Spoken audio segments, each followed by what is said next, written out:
साथ संगत जी, प्यार से कहना धान निरंकार जी। सतगुरु माता सुदीक्षा जी महाराज की कृपा से हम इस गुरु चर्चा का आनंद ले रहे हैं और संतों महापुरुषों के दर्शन भी हो रहे हैं। ये सतगुरु की ही कृपा है। सतगुरु जो भी कर रहा है हमारे लिए अच्छा ही कर रहा है। दासी आप जी के चरणों में कुछ विचार रखेगी, आप जी प्रवान करें।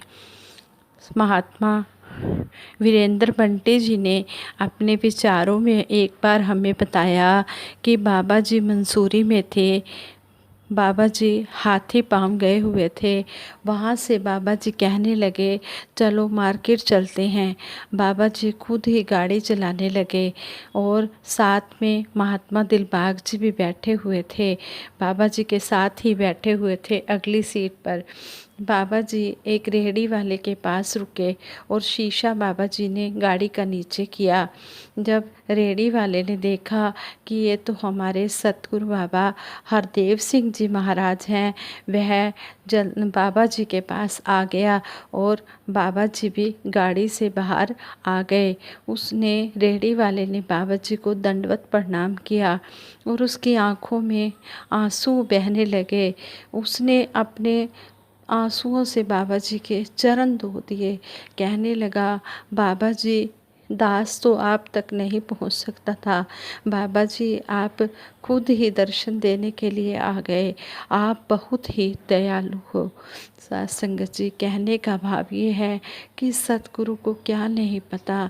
ये सतगुरु तो सिर्फ भावना देखता है। जो इसको सच्ची भावना से श्रद्धा से याद करता है, ये उसके पास दौड़ा चला आता है। अगर हम इसकी तरफ एक कदम बढ़ाते हैं तो ये हमारी तरफ 100 कदम चल कर आता है। हम इसको याद तो करें, हम इसके ऊपर समर्पित तो हों। जब हम समर्पित होते हैं तो सतगुरु निरंकार हमारे बारे न्यारे कर देते हैं। सतगुरु दाता दर आया दी चोली छिन विच भर सकदा ਏ ਅੱਖਾਂ ਤੋਂ झट परता ला के नूरे चानन कर सकता है। सतगुरु ने हमें ये ब्रह्म ज्ञान रूपी रोशनी दी है। हम इस ब्रह्म ज्ञान रूपी रोशनी का आनंद लें, इसका लाभ उठाएं और सतगुरु जैसे कहते हैं हम वैसे वैसे ही चलते जाएं। ऐसे ही एक बार महात्मा नरपाल जी ने भी अपने विचारों में हमें बताया कि छड़ के सारे वहम भुलेखे गुरु रिझाना भक्ति है। सारे वहमों भरमों से निकलकर सिर्फ गुरु को ही हमने रिझाना है। इसको ही हमने खुश करना है। हमने इसको कैसे खुश करना है? हमने इसके वचनों को मान कर उन पर चलना है। वचनों पर हमने फूल चढ़ाने हैं। उनको हमने अपने कर्म रूप में लाना है। ज्ञान कर्म में ढल जाए तो जीवन का श्रृंगार बने। जब ज्ञान के अनुसार हमारे कर्म हो तो अपने आप सतगुरु रीझ जाता है। ऐसे ही एक बार परम ममतामयी राजमाता जी सत्संग में जा रहे थे तो राजमाता जी ने देखा कि 2 महापुरुष आपस में झगड़ा कर रहे हैं।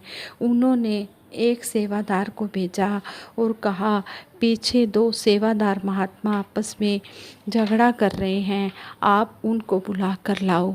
वो महात्मा पीछे गए और उन 2 सेवादार महात्माओं को बुलाकर राजमाता जी के पास ले आए।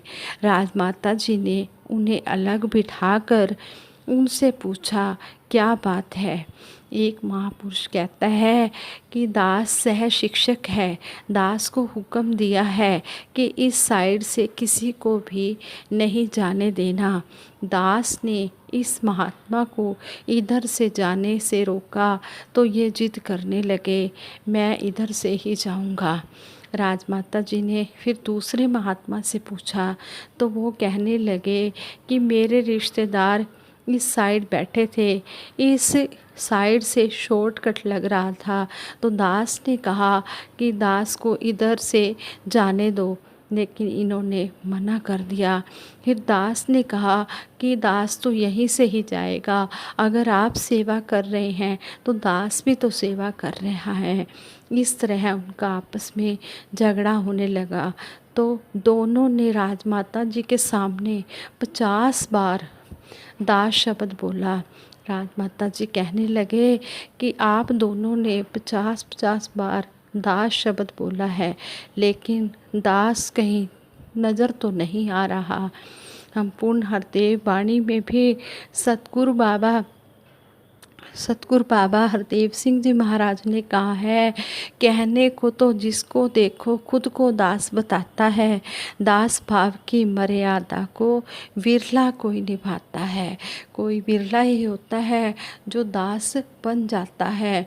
दास अगर बनना है तो हर हुक्म को मानना होता है। दास अगर बनना है तो हर एक की बात को सहना होता है। दास अगर कोई बन जाता है तो अगर दास मन से बनता है तो वो सतवचनी कहलाता है।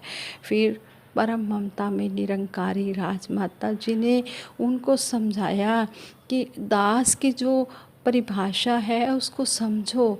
आप सेवादार भी हो, आप सब कुछ कर रहे हो, लेकिन आपको अभी ज्ञान की समझ नहीं आई। सतगुरु बाबा हरदेव सिंह जी महाराज को भी कहना पड़ा कि अभी भी 99% लोग ज्ञान पर नहीं चल रहे, सिर्फ 1% ही ज्ञान पर चल रहे हैं। क्यों कहना पड़ा? क्योंकि हम ज्ञान के अनुसार कर्म नहीं कर रहे।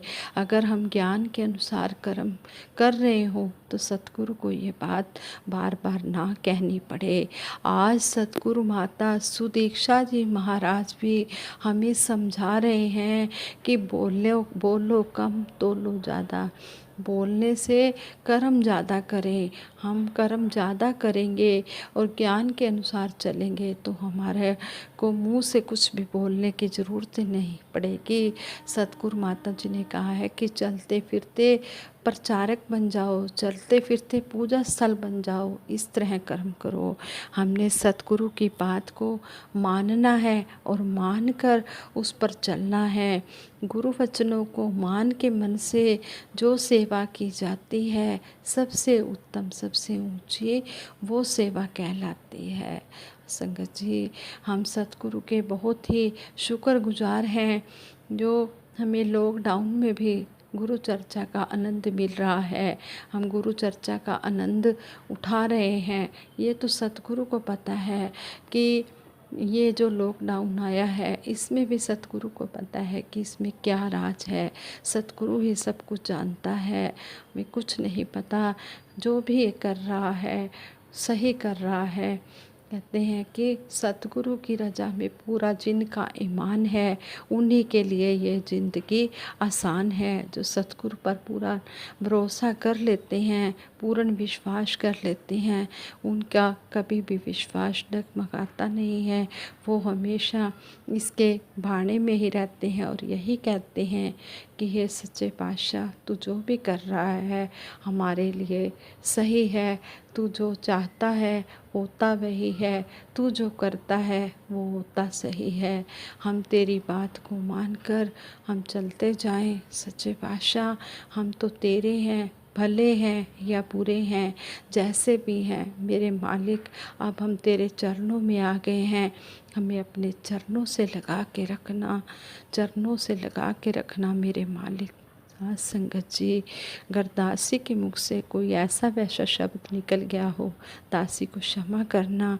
और ये सतगुरु सच्चा पातशाह सबको हर प्रकार के सुख दे, सबको खुशियाँ दे, सारे खुश रहें और सारे ठीक ठाक अपने घरों में रहें। साथ संगत जी, प्यार से कहना, धन निरंकार जी।